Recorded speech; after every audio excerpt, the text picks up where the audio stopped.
প্রিয় শিক্ষার্থীরা, পার্শ্ব স্পিচের ধারাবাহিক আলোচনায় আজকে আমাদের আলোচনার বিষয় হচ্ছে প্রোনাউন। তো প্রোনাউন সম্পর্কে আমাদের বইগুলোতে যে সমস্ত ইনফরমেশন আছে সেগুলো কিন্তু যথেষ্টই ক্লিয়ারলি দেওয়া আছে। তারপরেও তোমরা কিছু কিছু জায়গায় কনফিউজড হও। স্পেশালি আমি যখন আমার স্টুডেন্ট লাইফে ছিলাম তখন কিন্তু আমিও বেশ কনফিউজ ছিলাম। দ্যাটস ওয়াই আজকে আমরা সেই সমস্ত কনফিউশন নিয়ে আলোচনা করব। তোমরা অলরেডি জানো যে প্রোনাউনকে 8 ভাগে ভাগ করা যায়। এর মধ্যে প্রথম ক্লাসিফিকেশনটা হলো পার্সোনাল প্রোনাউন।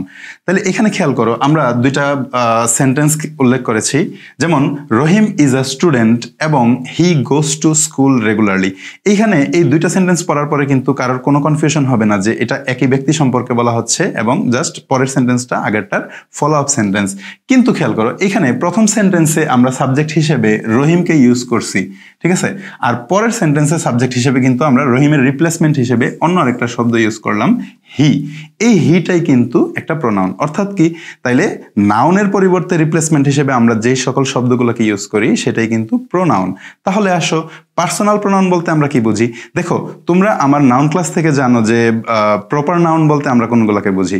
আমরা সাধারণত যে কোনো মানুষকে হোক অথবা কোনো বস্তু, যে কোনো কিছুকে আমরা যেই নামে চিনি সেটাই কিন্তু প্রপার নাউন। তো প্রপার নাউনের পরিবর্তে আমরা যেই সকল প্রোনাউনগুলোকে ইউজ করি সেটাকেই কিন্তু আমরা বলি পার্সোনাল প্রোনাউন। দ্যাট মিনস কি, এখানে রহিমের পরিবর্তে আমরা কিন্তু হি ওয়ার্ডটা ইউজ করছি, তাহলে এটা একটা পার্সোনাল প্রোনাউন। এরকম আরো পার্সোনাল প্রোনাউন আছে, যেমন ধরো I, you, he, she, they, it, you, এরকম। তো আশা করি ব্যাপারটা বুঝতে পারছো। এখন চলো আমরা প্রোনাউনের পরবর্তী ক্লাসিফিকেশনটাতে যাই।